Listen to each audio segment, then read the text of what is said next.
إن الحمد لله نحمده ونستعينه ونستغفره ونعوذ بالله من شرور أنفسنا ومن سيئات أعمالنا من يهده الله فلا مضل له ومن يضلل فلا هادي له وأشهد أن لا إله إلا الله وحده لا شريك له وأشهد أن محمدا عبده ورسوله أما بعد. La suite de ce séminaire, donc deuxième cours, deuxième conférence de ce séminaire sur l'étude du livre Usulu ad-Da'wati Salafiyya, les fondements de la prédication salafi. Bon, vous m'excuserez du retard, je viens tout juste de rentrer chez moi.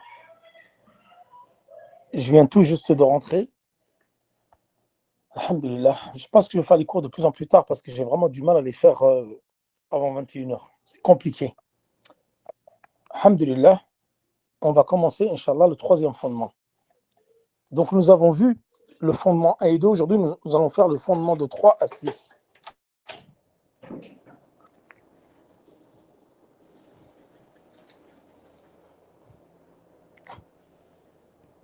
Inch'Allah, et ainsi demain, nous ferons de 7 à 10. Inch'Allah. Donc, comme ça, comme prévu, dimanche, nous terminerons cette conférence, ce séminaire. Et comme je vous ai dit, Inch'Allah, chaque fin de mois, j'essaierai de vous faire des petits livres comme ça sur 2 jours, 3 jours, en 2, 3 conférences. Et j'ai déjà prévu pas mal de livres, Inch'Allah. Donc, troisième fondement, il dit Al-Aslu Thalith, Ad-Da'watu ila Allah Ta'ala ala basira. Le fait d'appeler, regardez là, pour ceux qui ont étudié avec nous Al-Usul Thalatha, ils vont se rendre compte qu'en fin de compte, Al-Cheikh Abd Salam ibn Barjas, rahimahullah, il suit les 3 fondements. Il a dit, al-masail al-arba'a allati fi al-usul al-thalatha. Le premier, c'était quoi? Al-ilm. Thumma al-amalu bihi. Thumma ad-da'watu ilayhi. Thumma as-sabr ala al-adha fihi.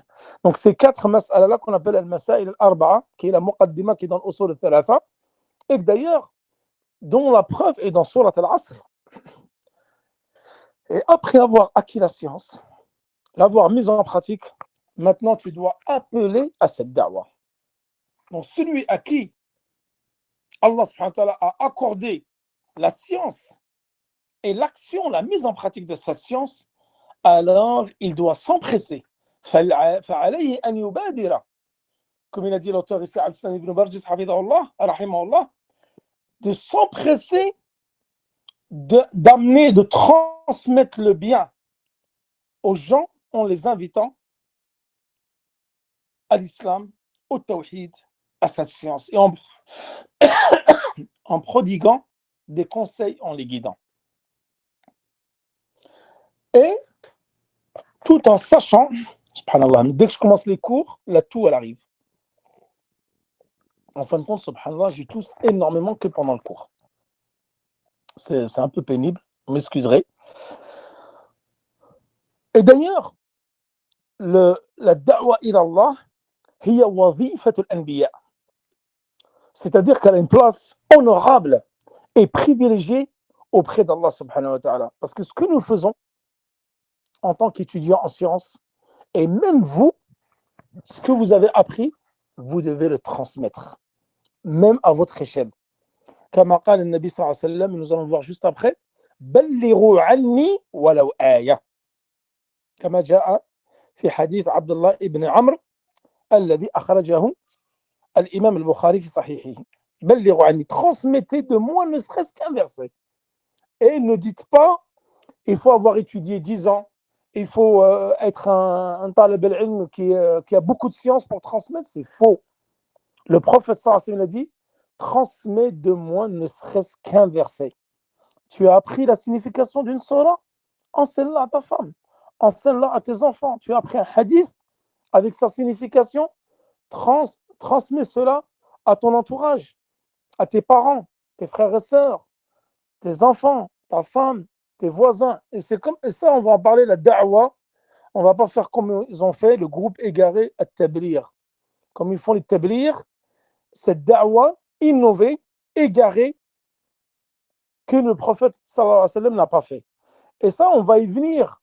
Parce que masail ad-da'wa wa wasail ad-da'wa tawqifiyya. Ça, on va en parler juste après, Inch'Allah. Allah subhanahu wa ta'ala, qu'est-ce qu'il dit? قل هذه سبيلي أدعو إلى الله على بصيرة أنا ومن اتبعني. Surat Yusuf, verset 18. قل هذه سبيلي. Dis, voici ma voie, c'est-à-dire la voie de l'islam. J'appelle à Allah. Et là, on va parler de shurut ad-da'wa. Est-ce que n'importe qui peut faire la da'wa, n'importe comment, ou il y a des conditions, des règles à respecter? Dis, voici ma voie. J'appelle à Allah avec clairvoyance, moi et ceux qui me suivent. Yusuf, verset 108.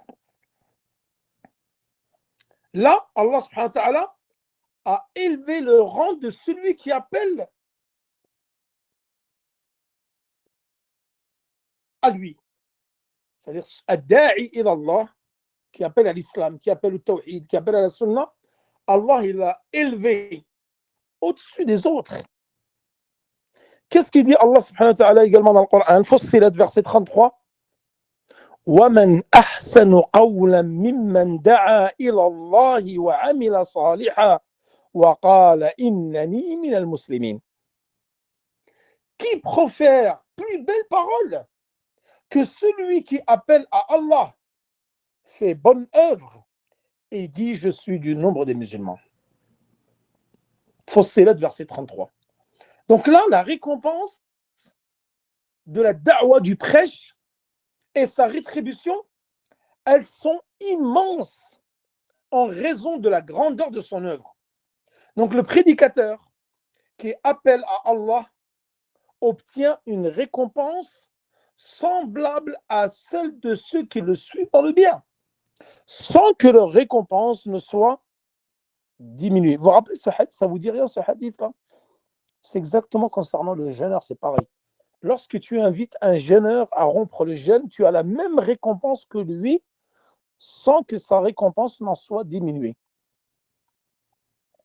Regardez, quand tu fais une action, celui qui appelle à une sunna et que cette personne va suivre cette sunna, falahu ajruha. Tu auras la récompense de celui qui a mis en pratique cette sunna sans que celui qui l'a mis en pratique ne soit, sa récompense n'en soit diminuée. Et l'inverse est tout aussi pareil. Celui qui appelle à une innovation, et ça je garde ce chapitre pour demain, sur l'innovation, celui qui appelle à l'innovation et au péché. Et donc,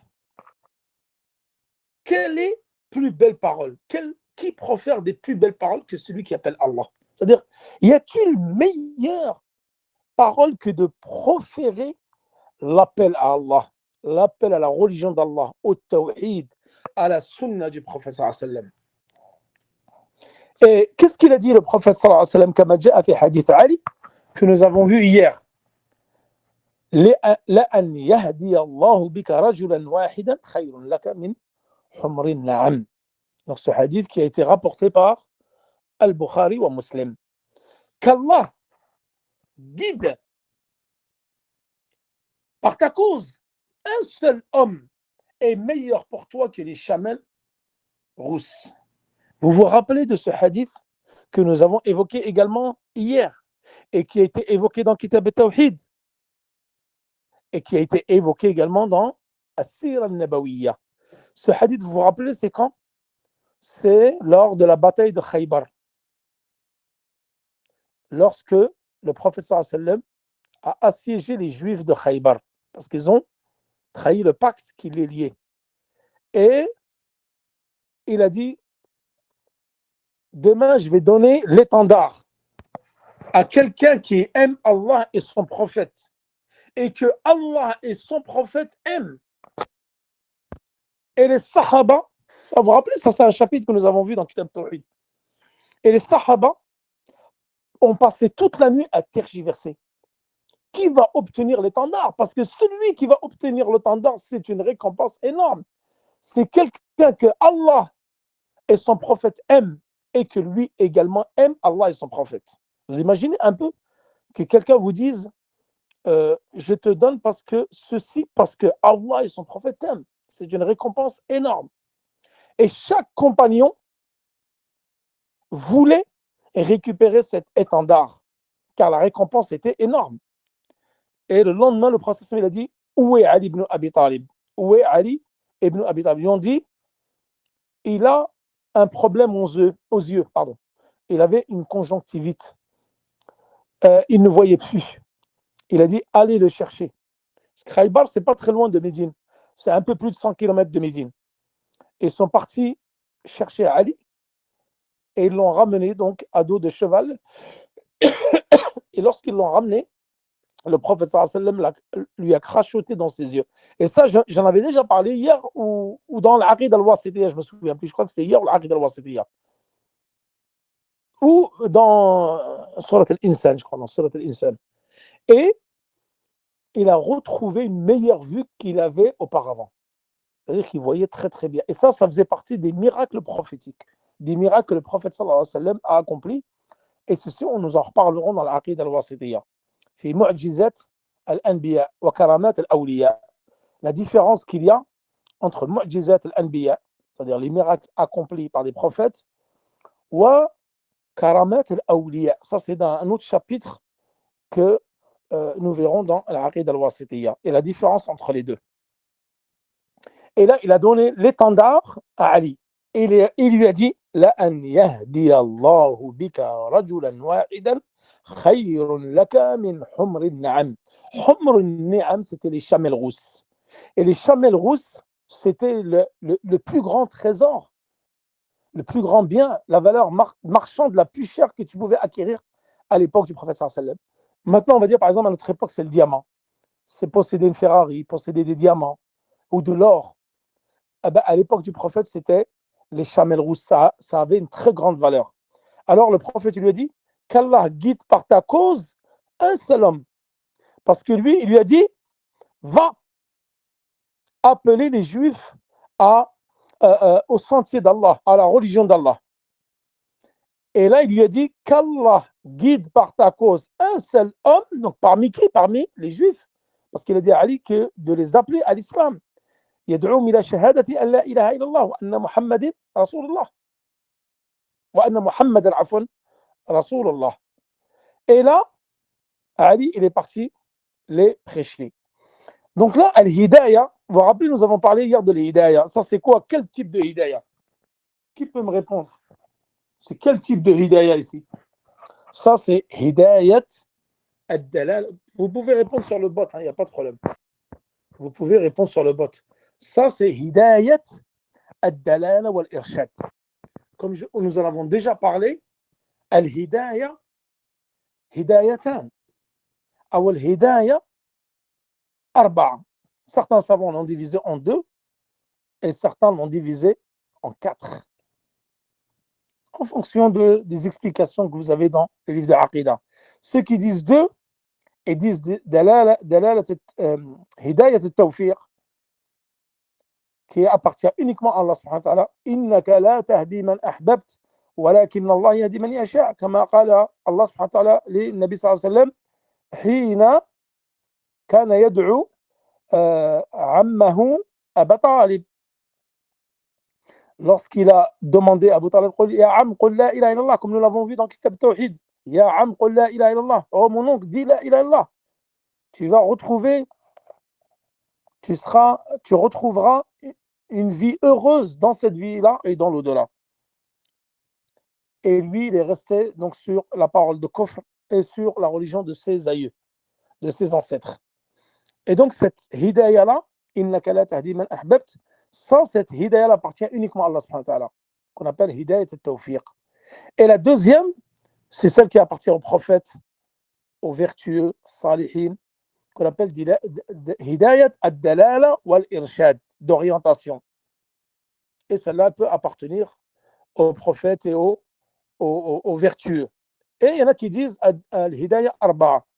Hidayatun amma, qu'on appelle la guidée générale, qui est pour tout le monde. Wa hidayatun khassa, donc celle qui appartient uniquement à Allah, et celle qui appartient aux prophètes, aux prêcheurs, aux gens vertueux, en prêchant pour la religion, dans la religion d'Allah, tu vas, par ta cause, Allah va guider des gens par ta cause, en appelant les gens à l'islam, à la sunna, au tawhid. Et tu as l'hidayah al-ukhrawiyya. Les savants, ils ont dit al-hidayah al-ukhrawiyya, c'est-à-dire celle de dans l'au-delà. Lorsque tu vas demander à Allah subhanahu wa ta'ala qui te guide sur le droit chemin, sur sirat, الصراط المستقيم ليس الصراط الدنيوي ولكن الصراط الأخروي كما قال الشيخ الإسلام ابن تيمية قال الصراط صراطان صراط دنيوي وصراط أخروي والصراط الدنيوي صراط حسي صراط معنوي pardon وصراط الأخروي صراط حسي. Traduction: le pont, il est de deux types. Il y a un pont dans l'au-delà, c'est le pont qui est suspendu au-dessus de l'enfer, sur lequel nous allons tous passer. Et ça, nous allons en parler dans le prochain cours de l'Aqida al-Wasitiyya, samedi prochain. Et il y a un pont qui est virtuel. Il y a un pont physique. On va passer dessus. Et l'autre, c'est le pont virtuel. Mais si tu arrives à passer ce pont, comme il a dit Cheikh l'Islam ibn Taymiyyah, c'est l'islam. C'est le pont de l'islam, sur lequel, quand tu vas t'accrocher à la sunna, ça on va en parler juste après, le cramponnement à la sunna, au livre et à la sunna, d'après la compréhension des pieux prédécesseurs, alors, Cheikh l'Islam ibn Taymiyyah dit, si tu arrives à passer le pont de cette vie-là, alors tu passeras aisément le pont de l'au-delà. Et donc tout ça, c'était pour parler de l'hidayah. Mais là, si je sors beaucoup du sujet, je pense qu'on ne va pas pouvoir finir le livre. Donc ça, c'était une longue introduction que j'ai évoquée qui n'est pas dans le livre. Ça, c'est de moi. Vous voyez ? Donc le musulman, si, comme il a dit l'auteur ici, si il apprend un verset,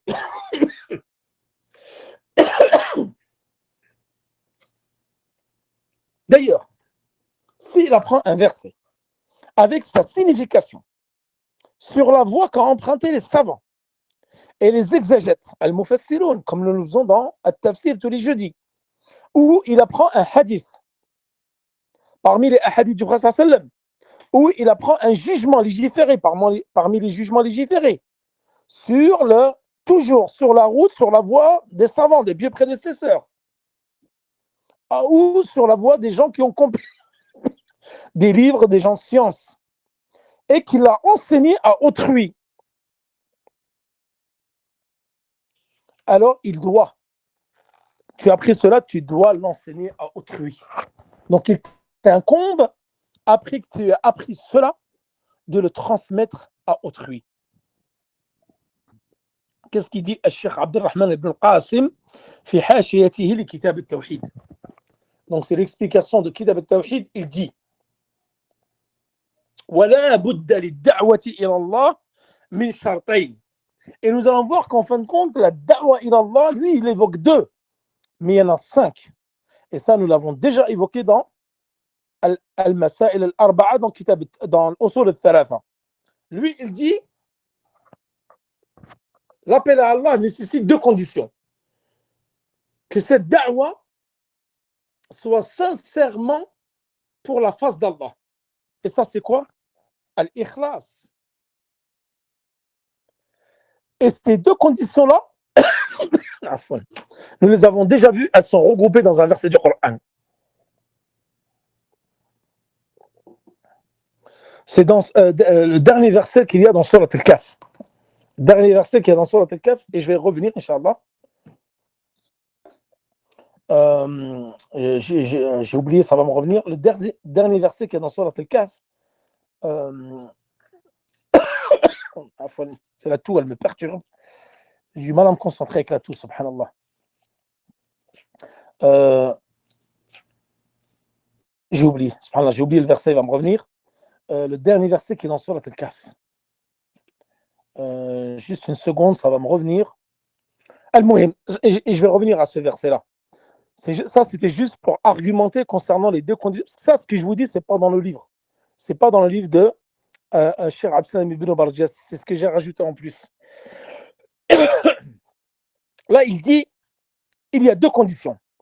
Que ça soit fait pour le visage d'Allah et en conformité avec la sunna du messager d'Allah. Et que le prédicateur connaisse ce à quoi il appelle. Car s'il manque la première condition, il devient polythéiste. Ou tu tombes dans l'ostentation. Et s'il manque la seconde condition, il devient innovateur. Donc ça, c'est les paroles de Cheikh Abdeslam ibn Barjas dans son livre Usul al-Da'wa al-Salafiyya. Donc, intaha kalamuhu. Il a pris cette parole-là, pardon, ça c'est les paroles de Abdurrahman ibn Qasim que Cheikh Abdeslam ibn Barjas a pris donc de lui. Intaha kalamuhu dans son sharh de Kitab al-Tawhid. Et deuxième condition,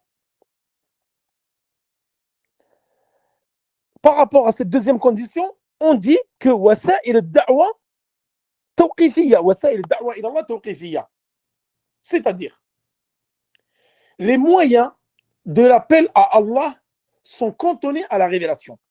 C'est-à-dire que tu ne peux pas venir toi maintenant et appeler comme certains le font, comme il les appelle le Cheikh Muqbil, rahimahullah, il dit al-Ikhwan al-Muflisin. Lui, il dit eux, c'est pas l'Ikhwan al-Muslimin. Il dit c'est l'Ikhwan al-Muflisin, les frères perdus, pas les frères musulmans. Nous, on les appelle les frères musulmans, mais lui, il les appelle les frères perdus, Muflisin. Donc, les frères des musulmans qui ramènent cette da'wa, qu'ils ont innové des nouvelles façons de faire da'wa, avec des anashid, avec des sketchs, avec du théâtre. Est-ce que le prophète sallallahu alayhi wa sallam a appelé les gens avec du théâtre, avec des sketchs, comme, voilà, pour ne pas les nommer, quelqu'un qui fait da'wa, il a commencé sa da'wa sur YouTube, je pense que vous connaissez tous, sans le nommer, en faisant des sketchs. Voilà, c'était des mises en scène et des espèces de sketchs et de mises en scène. Nous ne connaissons pas cette voie-là. Le prophète sallallahu alayhi wa sallam n'a pas appelé de cette façon-là, puisque wasa'il ad-da'wa tawfiqiyya, c'est-à-dire qu'elle est cantonnée à la religion d'Allah subhanahu wa ta'ala. D'ailleurs, et cette façon de faire n'existait pas au temps du prophète sallallahu alayhi wa sallam. C'est pourquoi les salafs, les peu prédécesseurs, ont fortement désavoué les gens de l'audition. Les gens de l'audition, ce qu'il dit, c'est Abdeslam ibn Barjas, c'est ce que faisaient les soufis. D'ailleurs, cette audition, même si elle est dépourvue d'instruments interdits, et même si elle était bénéfique pour adoucir les cœurs, elle n'a pas de fondement ni dans le livre, ni dans la sunna, ni dans la pratique des pieux prédécesseurs de cette communauté. Qu'Allah soit satisfait d'eux. C'est pour ça que Cheikh al-Islam ibn Taymiyyah dit, comme dans son recueil des Fatawa, volume 11, quant à l'audition de ceux qui visent à améliorer les cœurs dans de telles réunions, c'est-à-dire en se réunissant pour écouter, en ayant pour but de réformer les cœurs et purifier les âmes, que ça soit par un simple chant, sans instrument, de divertissement, parce qu'ils faisaient, les soufis, vous savez, ils font ça même avec de la musique. Ils dansent dans des mosquées avec de la musique, ou sans instrument, ou ils le font par des applaudissements. Ils font ça par des applaudissements ou des choses semblables. Ceci est une innovation introduite dans l'islam. Elle a été créée après la disparition des trois premières générations, des trois meilleures générations de l'islam, que le prophète sallallahu alayhi wa sallam a loué, quand il a dit Khayrul quruni qarni, thumma alladhina yalunahum, thumma alladhina yalunahum, akhrajahu al-Bukhari wa Muslim. Et certes, et dans une riwaya, كما جاء في حديث عبد الله بن مسعود خير الناس قرني ثم الذين يلونهم ثم الذين يلونهم.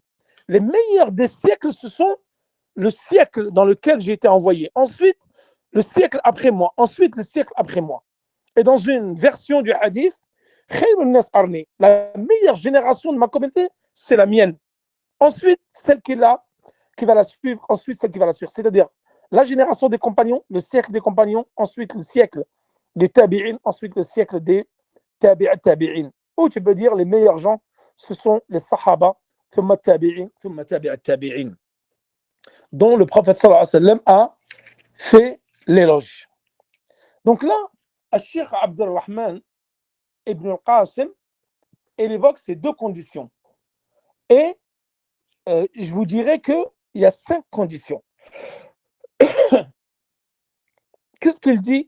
Justement pour illustrer ce propos du Cheikh Abdelrahman Ibn al-Qasim qu'a évoqué le Cheikh Abdelrahman Ibn Barjas, dans les deux conditions, si vous me dites quelle est la preuve que la da'wa, il y a ces deux conditions. Et moi, je dirais même qu'il y en a 5, comme nous l'avons évoqué dans Al-Usul al-Thalatha. Ces deux conditions, elles sont argumentées par les preuves suivantes. Le verset du Coran, qui est c'est le dernier verset dans Surat Al-Kahf, les gens de la caverne. قل إنما أنا بشر مثلكم يوحى إلي أنما إلهكم إله واحد. Et ici, le shahid, la preuve, c'est quoi? فمن كان يرجو لقاء ربه فليعمل عملا صالحا ولا يشرك بعبادة ربه أحدا. Je ne suis qu'un homme comme vous, mais il m'a été révélé. Donc ça, c'est le prophète sallallahu alayhi wa sallam qui parle. Mais il m'a été révélé que vous n'avez de véritable Seigneur si ce n'est un Dieu unique. Que celui qui espère rencontrer son Seigneur accomplisse des bonnes œuvres et n'associe rien ni personne au culte de son Seigneur.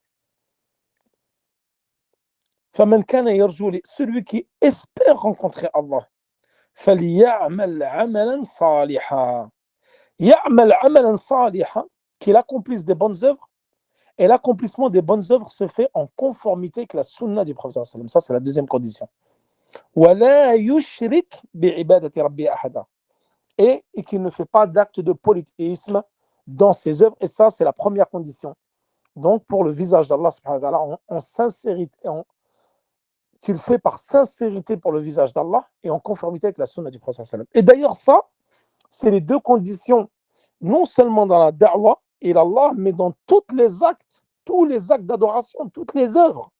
Toutes les œuvres sont conditionnées par ces deux conditions, à savoir al-ikhlas wal-mutaba'a. إذا اختل شرط من هذين الشرطين فالعمل مردود. S'il y a une des deux conditions qui n'est pas réunie, alors cette œuvre est... Et d'ailleurs, cette œuvre, elle est nulle et non avenue, invalide. Et ça, on le retrouve dans quoi? Rappelez-vous. Donc ça, c'est le verset qui vient prouver les deux conditions. Et si on retourne dans la sunna, le premier hadith dans l'Arba'in al-Nawiyya, hadith Omar ibn Khattab, إنما الأعمال بالنيات وإنما لكل امرئ ما نوى. Les actes ne valent que par leur intention. Donc ça, c'est quoi? C'est la preuve concernant la première condition des œuvres. Et le deuxième, c'est quoi? C'est hadith Aïcha radiyallahu anha. Hadith Aïcha, من عمل عملا ليس عليه أمرنا فهو رد. طيب. Donc là, on avance un petit peu dans le cours.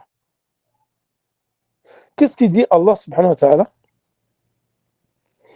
اليوم أكملت لكم دينكم وأتممت عليكم نعمتي ورضيت لكم الإسلام دينا.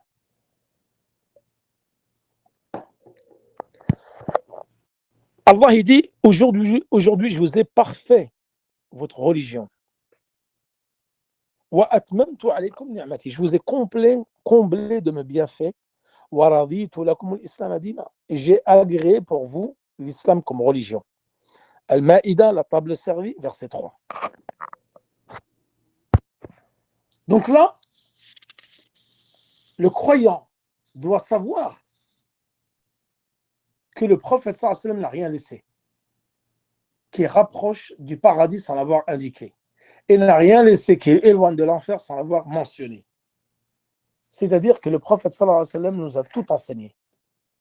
Tout ce qui peut nous rapprocher du paradis et nous éloigner de l'enfer.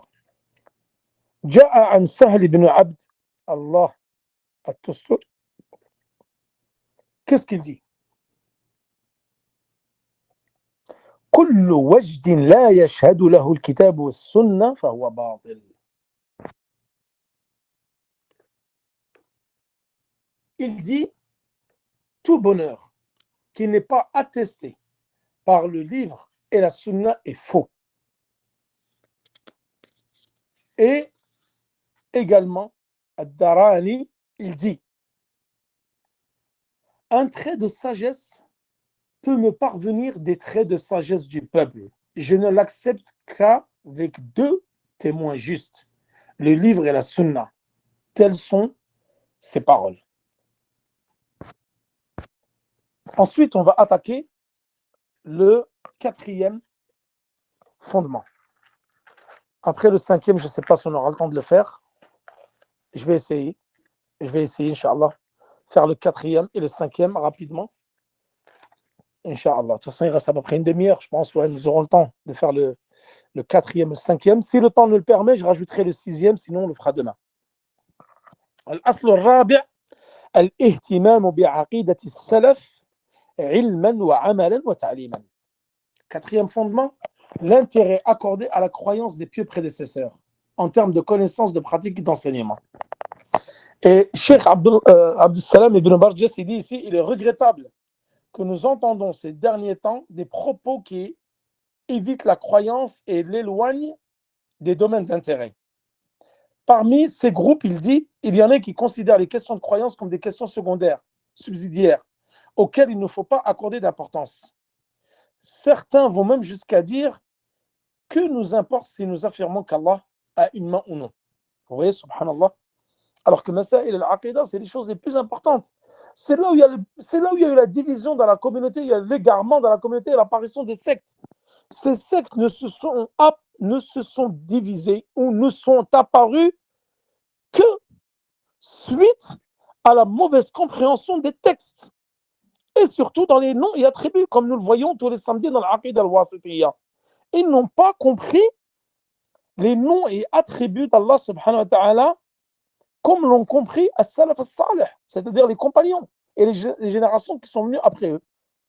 Et l'innovation est apparue, comme nous l'avons vu déjà dans différents cours. Elle est apparue à Basra. Donc, Al-Basra ou Al-Koufa, la plupart des innovations qui sont apparues, elles sont dans l'islam. La plupart des innovations qui sont apparues dans l'islam, elles sont apparues à Basra, en Irak, c'est le Basra.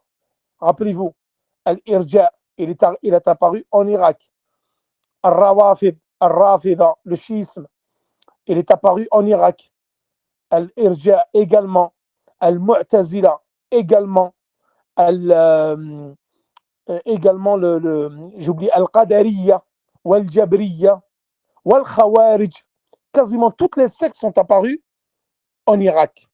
Et tout ça, comme nous l'avons vu, le Khawarij wa ghayruhum, est dû à une mauvaise compréhension des textes. Ils ne l'ont pas compris comme l'ont compris les Sahaba. Il te dit que nous, on n'a pas besoin de perdre notre temps avec la croyance et de dire si Allah a une main ou pas.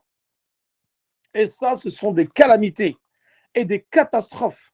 Alors qu'il est connu de tous que la croyance du monothéisme doit occuper une place imminente dans la législation islamique. Et Allah subhanahu wa ta'ala, car toute la création a été créée pour un but suprême, noble, qui est l'adoration d'Allah subhanahu wa ta'ala. Et Allah, il dit, je n'ai créé les hommes et les djinns que pour qu'ils m'adorent. Je ne leur demande pas de subsistance et je ne veux pas qu'ils me nourrissent. Dariyat 56-53. Et Allah n'a pas envoyé les messagers. Et n'a pas descendu les livres. إلا لتحقيق التوحيد ودعوة الناس إليه. Il n'a envoyé les livres, descendu les livres, envoyé les messagers, créé les hommes et les djinns que pour concrétiser le tawhid et l'appel des gens à ce tawhid. قال تعالى ينزل الملائكة بالروح من أمره على من يشاء من عباده أن أنذروا أنه لا إله إلا الله إلا أنا لا إله إلا أنا فاتقون. Je l'ai créé, ici il dit, il a fait descendre par son ordre les anges avec la révélation.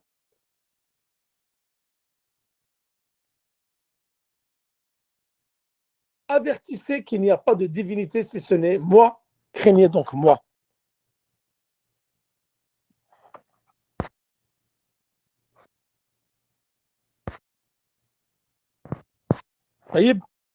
Il dit ici également وما أرسلنا من قبلك من رسول إلا نوحي إليه أنه لا إله إلا الله فاعبدون.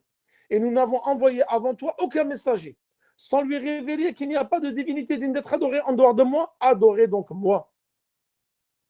Adorez-moi donc, pardon. Adorez-moi donc. Et il dit, Allah subhanahu wa ta'ala, donc ça c'est l'Anbiya 38, il dit également dans Surat Al-Nahl, verset 36, nous avons envoyé dans chaque communauté un messager pour leur dire, adorez Allah et écartez-vous des tarout. Et tarout, tout ce qui est adoré en dehors d'Allah, comme nous l'avons vu dans Al-Usul Al-Thalatha. Donc là, le premier ordre dans le Coran, vous vous rappelez de ça? Ça, nous l'avons vu dans l'Usul Al-Thalatha. Le premier ordre qu'a donné Allah subhanahu wa ta'ala dans le Coran, c'est quoi? C'est l'adoration. Ya ayyuhan nas u'budu rabbakum. Al-Baqarah, verset 21. Ya ayyuhan nas u'budu rabbakum. Oh, vous les gens, adorez Allah. Et la première chose par laquelle les messagers commençaient leur appel et leur peuple, c'était quoi? Adorez Allah, vous n'avez pas d'autre divinité digne d'être adorée en dehors d'Allah. Ya qawmi a'budu Allah ma lakum min ilahin ghayruh. Et le prophète sallallahu alayhi wa sallam est resté combien de temps? 23 ans à appeler à Allah, dont 13 ans à la Mecque, consacrant 10 ans d'entre eux à établir le monothéisme, à y appeler et à combattre le polythéisme et mettre en garde contre lui. Et le reste de sa vie a été consacré à consolider ceci, le tawhid, et ancrer la croyance du monothéisme et à y expliquer les jugements légaux. Tout cela indique clairement l'importance de s'intéresser aux questions de croyance, en les apprenant, en les enseignant, en les pratiquant et en y appelant à ceci. Comme l'ont fait tous les prophètes et les messagers et le prophète sallallahu alayhi wa sallam. Donc, comment toi, tu peux venir et dire que les questions de croyance ne sont pas importantes et autres? C'est ainsi que parce que lorsque la croyance est saine, son possesseur va inévitablement faire partie des gens du paradis. Car la bonne croyance, le monothéisme pur, comme tu l'as étudié, tu l'as mis en pratique, tu y as appelé, alors ça sera une cause d'une rentrée au paradis. Car tu vas rentrer au paradis avec le monothéisme. Et également le monothéisme, ça nous l'avons vu. Fadl al-Tawhid, ça c'est un chapitre que nous avons vu dans Kitab al-Tawhid. Fadl al-Tawhid wa ma yukaffiru min al-dhunub. Le mérite du monothéisme est ce qu'il absout comme péché. Et comme vous le savez tous, j'en avais déjà fait une conférence, l'importance du Tawhid et ses mérites. Et que tout étudiant en sciences se doit de connaître. Et tout prêcheur se doit de connaître. C'est-à-dire l'importance du Tawhid et ses mérites. Et y appeler à ce Tawhid, l'apprendre, le mettre en pratique et appeler à ce Tawhid. Et que ce Tawhid va t'interdire et t'empêcher de rester en enfer pour l'éternité. Pour celui qui a un minimum, un minimum de foi dans son cœur. Et parmi ces mérites du Tawhid, c'est que s'il est complet, si c'est le Tawhid complet, il rentre dans le Kamula fil qalb. S'il est parfait dans le cœur, il t'interdira de rentrer en enfer bil kulliya, de façon absolue. Ensuite, parmi ses mérites, l'obtention d'une guidance parfaite et d'une sécurité parfaite dans ce monde-là et dans l'au-delà. Ça, si vous vous rappelez, c'était une khutba que j'avais faite dans la mosquée de ma ville en expliquant un verset du Coran. J'en avais fait une khutbah avec un verset du Coran et j'avais parlé de la guidée et du zulm, appelé de l'injustice. Alladhina amanu wa lam yalbisu imanahum bi zulm kama jaa fi al-aya ulaika lahumul amnu wa hum muhtadun. فشق ذلك عن أصحاب النبي صلى الله عليه وسلم فقالوا يا رسول الله أينا لم يظلم نفسه. Lorsqu'ils ont entendu ce verset, les compagnons, et ça j'en avais fait une khutbah yawm al-jumu'ah, lorsqu'ils ont entendu la révélation de ce verset, الذين آمنوا ولم يلبسوا إيمانهم بظلم, ceux qui ont cru et n'ont pas entaché leur tawhid, leur foi d'une quelconque injustice. Yalbisou ici, c'est yakhloto, mélanger à leur foi l'injustice. Vous allez me dire, comment tu vas mélanger l'injustice avec la foi? Comment les Sahaba ici, regardez, ils avaient compris le mot injustice. C'est l'injustice, parce que, bon, je vais refaire le cours, mais ça va prendre du temps. C'est pas grave, j'espère que vous serez patient. Comme ça, on attaquera. Je veux absolument finir al-Asl al-Khamis. Parce qu'à la base, je voulais faire le 5 et le 6. Mais la conférence, elle va durer un peu plus longtemps, mais au moins, demain, je serai sûr que nous allons finir le livre, Inch'Allah. Même si je n'en finis pas, ce n'est pas grave. Je rajouterai un cours dans la semaine pour le finir. Et je dois aussi finir, rappelez-vous, les 20 causes pour se débarrasser des péchés. J'avais complètement oublié. Ça, Inch'Allah, on le fera dimanche prochain. Dimanche prochain, je finirai la conférence. Les Sahaba, radiallahu anhum, quand ils ont entendu ces versets, ils ont dit au prophète sallallahu alayhi wa sallam, qui est d'entre nous n'est pas injuste envers soi-même? Et là, l'injustice, et le prophète sallallahu alayhi wa sallam, qu'est-ce qu'il a dit? Ce n'est pas ce que vous croyez. Regardez, les compagnons, radiallahu anhum, ils ont compris ici le verset d'une façon que le prophète sallallahu alayhi wa sallam ne leur a pas enseigné, puisqu'il leur a fait comprendre que ce n'est pas cette injustice à laquelle vous faites référence. Et regardez ici, mes frères et mes sœurs, comment la compréhension du Coran doit être faite.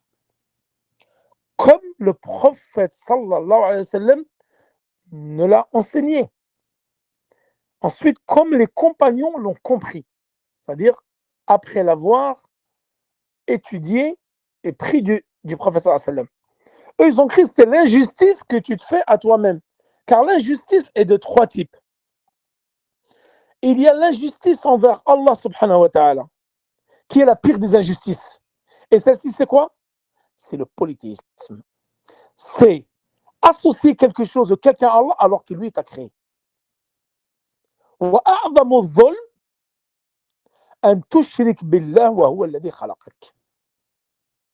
C'est d'associer quelqu'un ou quelque chose à Allah alors qu'il t'a créé, qu'il subvient à ta subsistance.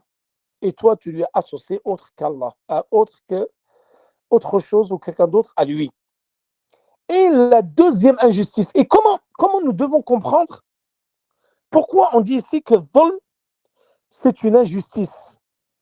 On se réfère à la parole de Luqman, dans le Coran, dans Surat Luqman, lorsqu'il dit à son fils, Inna shirka la dhulmun azim.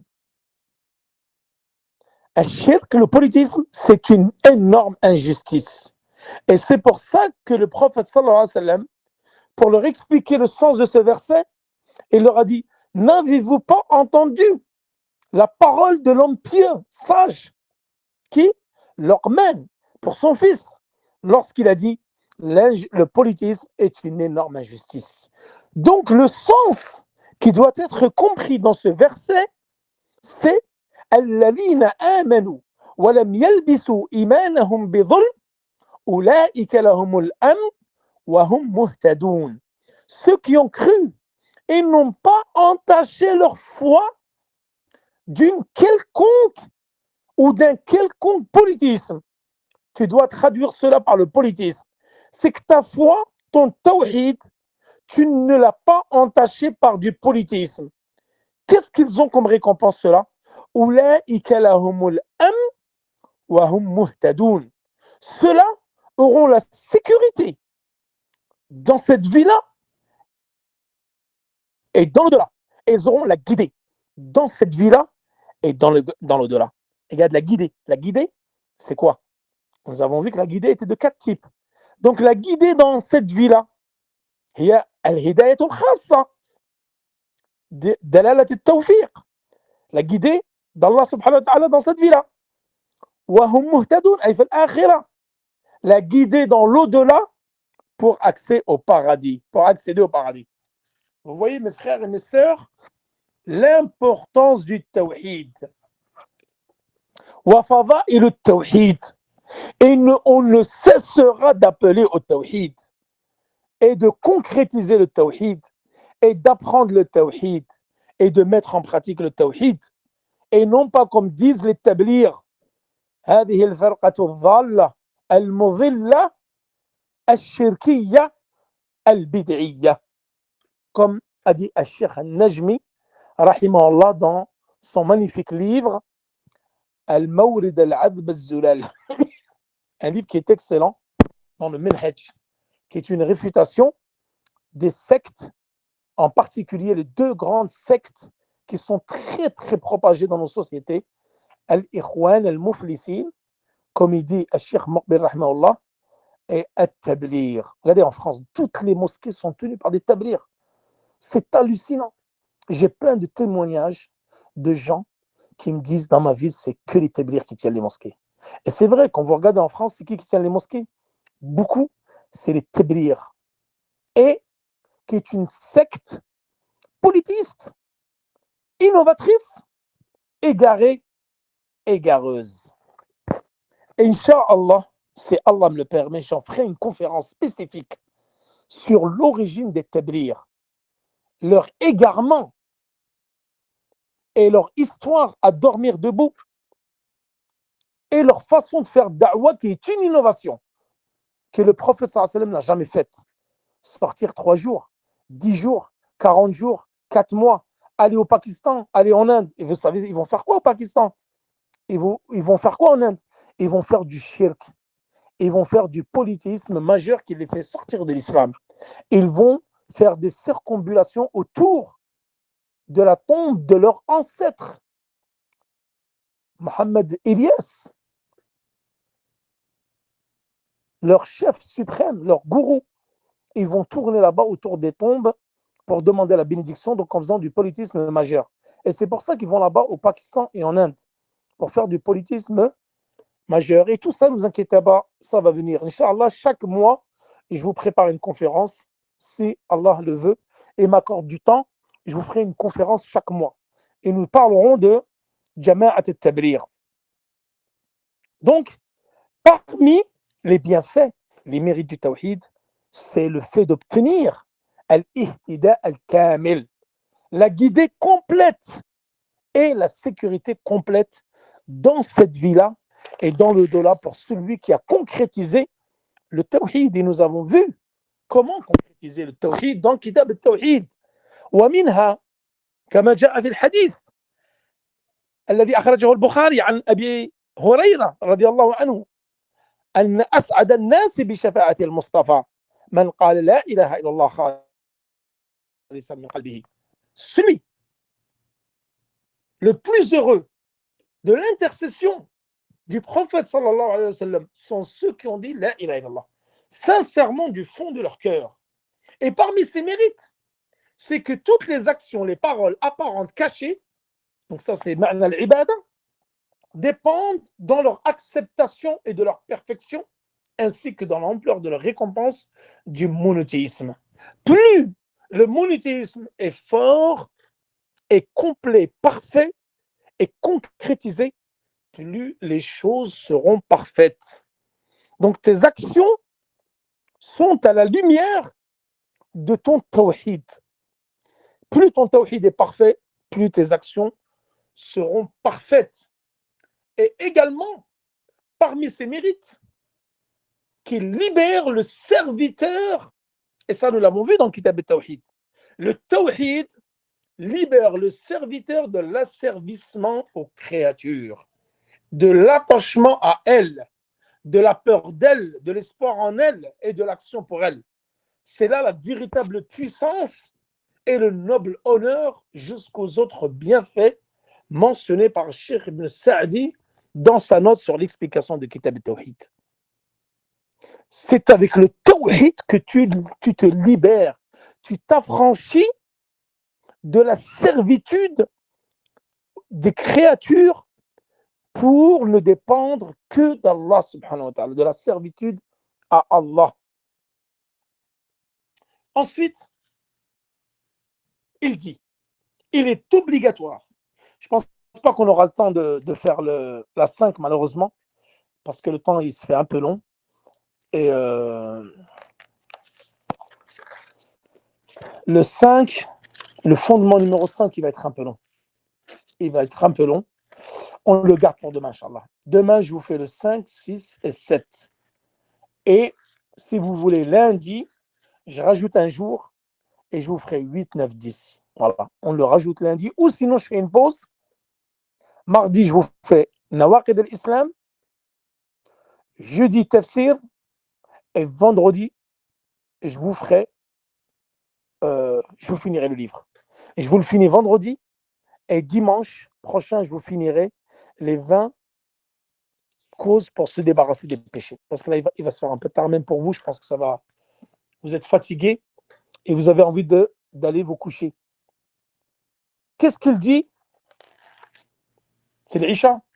Donc nous allons finir, Inch'Allah. Je vais finir par ces derniers mots et nous reprendrons demain, Inch'Allah. Donc parmi les mérites du Tawhid, comme il l'a dit, Cheikh ici, donc il est obligatoire pour les prédicateurs qui appellent à Allah de prendre soin de la question du monothéisme et de s'y intéresser. Et que toute da'wa de n'importe quel prêcheur doit être basée sur le Tawhid. Il y a des prêcheurs qui n'enseignent que le fiqh. Tu ne les entendras jamais faire un seul livre de Aqidah. Ils ne parlent jamais de Tawhid. Et ça, ce n'est pas la da'wa des prophètes, ni des messagers. Les messagers ne parlaient que de Tawhid. Le prophète appelait au Tawhid. Et eux, ils parlent que de fiqh, que de jurisprudence. Toute leur prédication est basée sur la jurisprudence. Et ils omettent le plus important, et ils délaissent le plus important qui est l'appel au Tawhid. Les musulmans se font tuer à gauche et à droite. Et nous appelons à la destruction des dômes et à la suppression des mosquées construites sur les tombeaux. Et autres questions similaires. Parce qu'il y en a certains qui disent cela, et disent que parmi les gens de l'égarement, ils disent les Américains sont montés sur la Lune. Donc ce qui est faux. Ils disent ils ont marché sur la Lune, ils ont construit des fusées, donc ça c'est vrai, mais ils n'ont pas marché sur la Lune. Ça c'est une grosse supercherie, le plus grand mensonge qui a été inventé dans l'histoire, que l'homme a marché sur la Lune. Bon, ce n'est pas l'objet du cours, mais moi je vous le dis à titre informatif. Et je dis les musulmans se font tuer à droite et à gauche, et vous êtes là à nous parler de Tawhid. Et celui qui dit cela, il oublie la parole de qui? De Imam al-Muwahhidin, Abu al-Anbiya, Ibrahim alayhi salam, qui a dit: oh Allah, préserve-moi ainsi que mes enfants de l'adoration des idoles. Ibrahim, verset 35. Al-Khalil, Ibrahim, l'ami rapproché d'Allah subhanahu wa ta'ala, Imam al-Muwahhidin, il dit, Allah subhanahu wa ta'ala a fait une nation à lui seul. Il dit Ibrahim qui a parfaitement tenu sa promesse et qu'il a ordonné à son prophète Mohammed de suivre dans sa voie monothéiste. Allah a éprouvé en lui ordonnant d'égorger son fils et il s'y est conformé. Il a cassé les idoles de ses propres mains. Il a été extrêmement sévère envers les polythéistes. Malgré toutes ces vertus qu'avait Ibrahim, il craignait de tomber dans le shirk. Il disait: Allah, éloigne-moi de ainsi que ma progéniture de l'adoration des idoles. C'est pourquoi Ibrahim al-Taymi, ça c'est une parole d'Ibrahim al-Taymi, mais également de Sofiane al-Thawri, qui dit « Qui peut se sentir à l'abri du polythéisme après Ibrahim ?» Personne. Et Cheikh Mohammed ibn Abdul Wahhab dit, concernant le hadith de Abu Saïd al-Khudri, Moussa a dit, Moussa a dit, « Oh Seigneur, enseigne-moi quelque chose par lequel je puisse t'invoquer et te rappeler. » Allah a dit, « Oh Moussa, dis la ilaha illallah. » Et Moussa, qu'est-ce qu'il a dit? Tous les hommes, tous les serviteurs disent déjà cette parole-là. Donc, Cheikh al-Islam Mohammed ibn Abdul Wahhab, dans cette parole-là, dans Kitab al-Tawhid, à propos de ce hadith de Abi Moussa, il montre que les prophètes ont besoin d'être alertés sur le mérite de la ilaha illallah. Donc, nous devons nous préoccuper de cette question. La ilaha illallah, du monothéisme, et de lui accorder une grande attention, une grande importance. Si cette question est résolue, la question du tawhid, tout ce qui vient après est plus léger et plus facile. Il garantit la validité de tout ce qui vient après. Mais si ce fondement, que le tawhid, est corrompu, il n'y a ni bénéfice, ni rectitude, ni acceptation. Wa sallallahu ala nabiyyina Muhammad wa ala alihi wa sahbihi wa sallam. Wallahu ta'ala a'la wa a'lam. Wassalamu alaikum wa rahmatullahi wa barakatuhu. Demain à la même heure, Inch'Allah, 21h, nous ferons le 5, 6, 7. Et vendredi, 8, 9, 10. Wassalamu alaikum wa rahmatullah.